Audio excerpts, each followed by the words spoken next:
You're supposed to have kept it all together, but I left. I moved back into my brother's house for a little while, and then I stayed in the dorm on campus just to breathe, right? I was walking through this park, and here's the happy one. I was walking through this park in Willingboro, Mill Creek Park, and I'm just walking just to walk, right? I'm back in Willingboro because I'm staying in my brother's house. And God spoke to me for the first time. I know I felt him before because, like I told you, I accepted Christ. You know, I took that walk. I got up out my seat and walked down. I remember shaking. I felt him before. But I never heard him before. And he said, just stand. Just stand. Just stand. I had to wait on everything. I had to wait on jobs.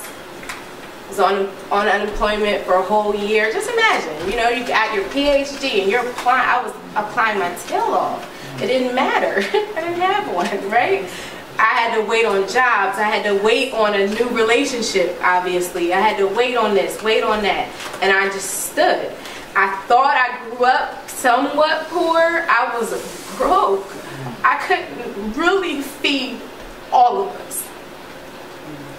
I couldn't. And I know that, like, how dare you even cry? Because, baby girl, who are you to go through anything? But it's hard when you are, like, trying to feed your children and you can't. I had to read the just stand, just stand, just stand. And someone fought for me because they knew I didn't have anything. They knew it. They saw you trying to pretend. You know what I mean? They saw you at the West End looking like you could save somebody else's child, right?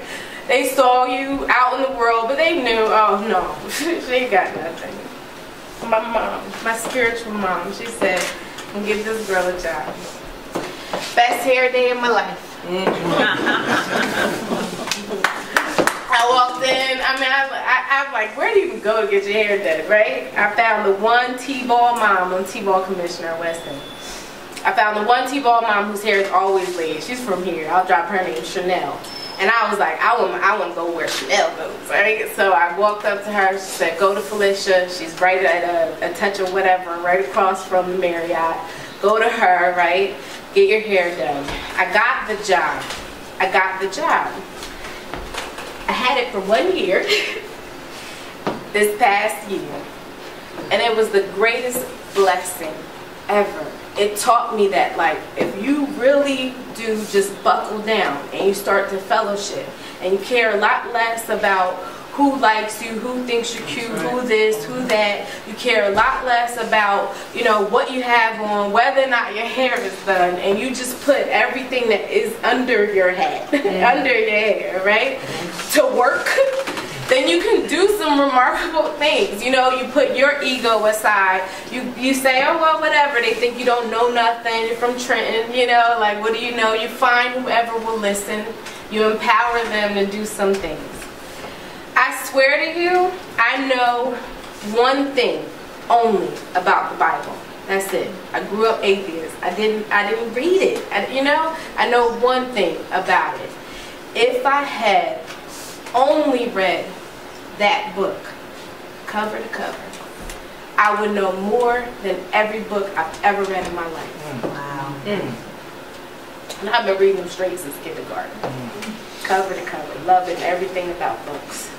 But if my dad, my mom, anybody just said, I want you to read this one first, that one, then I would have known, right? That, you know, there's Nehemiah and you can build cities. There's Martha and Mary, and there's a lot different between running around being busy versus sitting at somebody's feet. I would know all the things I'm learning now, right? Thanks to my mom. And thanks to that job. And thanks to that experience. And that's it.